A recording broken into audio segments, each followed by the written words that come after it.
帝杯この力慎みはせんぞ。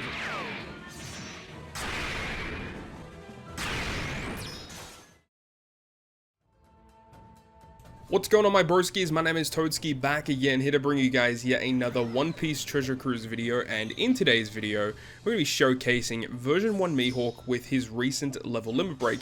Now, this was not a character that I was really going to go ahead and showcase, but due to the fact that the recent Grand Voyage has really opted a lot of players to invest heavily into their Mihawks, I thought why not go ahead and make a separate video just talking about the character in general and, you know, the types of ways that you can kind of abuse this unit. Now, at face value, you know, the base version of Mihawk really didn't see a lot of play, and even with the introduction of the level limit break, while yes, it does make the character better, I don't think it's going to make the character see more play in content. It's just due to the fact that this character is so focused on the slasher class, and if you're running mono slashers, there's just better ways to go about it. Obviously, with the introduction of the 8.5 anniversary, we had introduction of K-Dad, and obviously their synergy with Odin, and obviously Odin's synergy with Roger. So there's already a really good base slasher team that you have right there. And then obviously the new Zoro that came out during the 8.5 anniversary as well, another great addition to slasher based teams. And honestly, this character just isn't really required, and it's mainly obviously due to the nature of normal attacks only. So you guys are going to be seeing clips in this video where we can kind of abuse the special of Mihawk in really interesting ways to kind of just ignore stages altogether, as you guys would have seen in this clip versus Ashura Doji on stage 4 versus Dog and Cat. Typically a really annoying stage. You have to deal with special reverse, there's empty slots, and there's just lots of nasty stuff that happens. But just to completely skip a stage by using the Mihawk special to wave clear, it does make things a lot easier. So I think that's probably one of the really cool ways that you can abuse this unit, so that you can skip stages altogether, not even have to worry about it, and then just conserve specials for later stages in the fight. As you can see here, we finally make it to the last stage, and then using the special of Cat Viper before we move into that final stage, allowing us to get special reverse to actually use the Mihawk special. But due to the nature of Cat Viper, he enables us to get an attack boost on the final stage, which does make this fight a lot easier. But if we just have a look at the base captain ability of Mihawk, his level limit break and expanded captain provides -1 cooldown to slashers, as well as giving them a different attack boost depending on the tap timing of your previous tap, ranging from a 4.75 to a 5.25 times attack multiplier. The 5.25 being actually pretty decent and holds up with a lot of more modern characters in the game, which is actually really strong. One good thing about using Mihawk as the captain, I suppose, is that you don't actually have to go ahead and expand his captain, due to the fact that the base level limit break version and also the expanded version of the captain are pretty much the same. The only difference that you get is you do get a 1.5 health boost with the expansion, which is kind of nice. He does also make the chances of landing matching slots appear more often, which is kind of nice as well. But to be honest, if you're running a slasher team, you're probably not using Mihawk as a captain, unfortunately. As much as we would all love to be doing that, I feel like they really missed the mark for his expanded captain in particular. They really didn't give him that many buffs to warrant people to go out of their way to invest into this Mihawk. Although with the recent introduction of that Grand Voyage, I know a lot of people want to go ahead and do that, but it's not a requirement. You do not need to expand this character for that Grand Voyage. So ultimately, I think this is kind of a wasted unit that you probably don't need to invest in. So the way that we abuse Mihawk in this video is, of course, by using his special ability to wave clear mini-boss stages. Unfortunately, a lot of content these days do have normal attacks only when you do reach the final stage. So by using this kind of fashion, it does mean that we have to get multiple turns of burst. As you're seeing here, we're able to do mass amount of damage with the Blackbeard special, and then on the next turn, by using Mihawk, we can completely skip this stage with Lafitte and his mobs. But speaking about Mihawk's special, he doesn't always just do damage. He did actually receive additional effects with the introduction of level limit break. We're not really going to be showcasing that in this video, but you definitely could run it in that fashion, and it's the way that they want you to go ahead and use this character moving forward. Where now with his level limit break, he will now remove 6 turns of increased defense on the enemy side of the field, which is a really neat addition. But I do believe that they probably should have had an additional utility effect.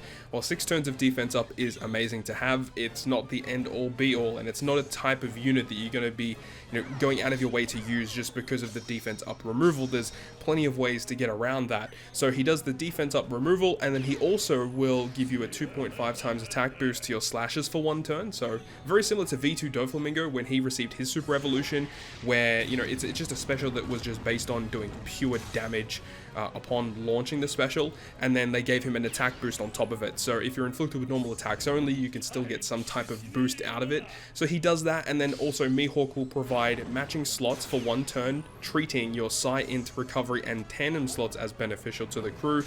And it is unfortunate that the attack boost and the beneficial slots only last for 1 turn. I think at a bare minimum, if it was 2 turns, would have been kind of neat, as you could use it in a utility sense to get around the enemy inflicting you with badly matching slots. So there are a couple of things that they could have done to make this level limit break more worthwhile, and considering prior to his release of level limit break, this was the oldest character that it hadn't received a buff as of yet.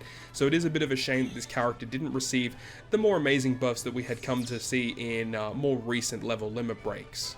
So now moving on to this clip, this is a really fun one as we get to see how much damage we can possibly do with Mihawk's special.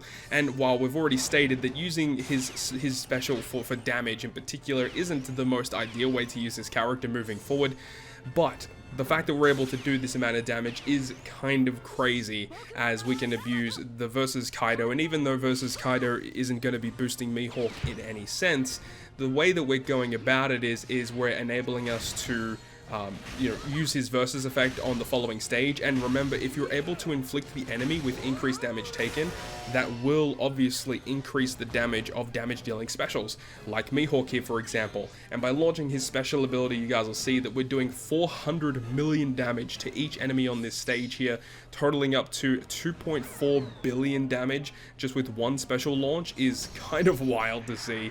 It's not something that you're going to see very often with just raw damage from a special doing that much. So it's pretty satisfying when you get those big damage numbers, even though it's not something that you're going to be using very often.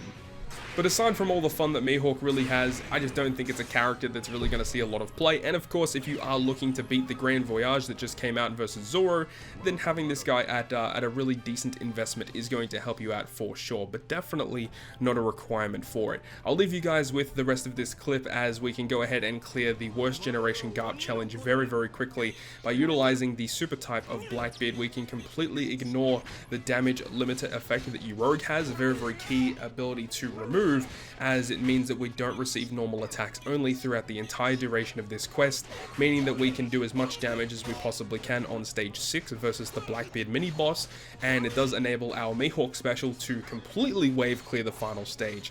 So hopefully you guys do go on to enjoy this video, and if you guys did, make sure to go ahead and leave a like, and if you want to stay up to date with all the content I post, including more One Piece Treasure Cruise content, make sure to hit the subscribe button down below.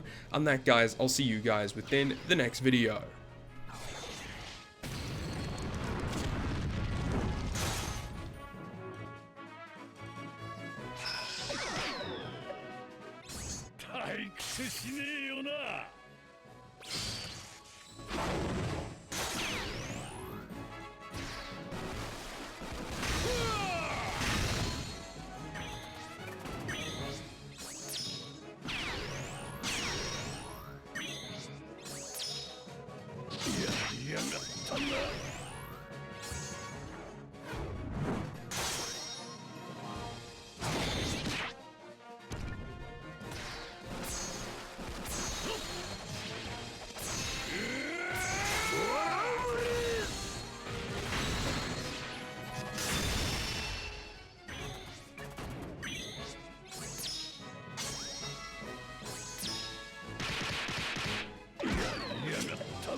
慎みはせんぞ。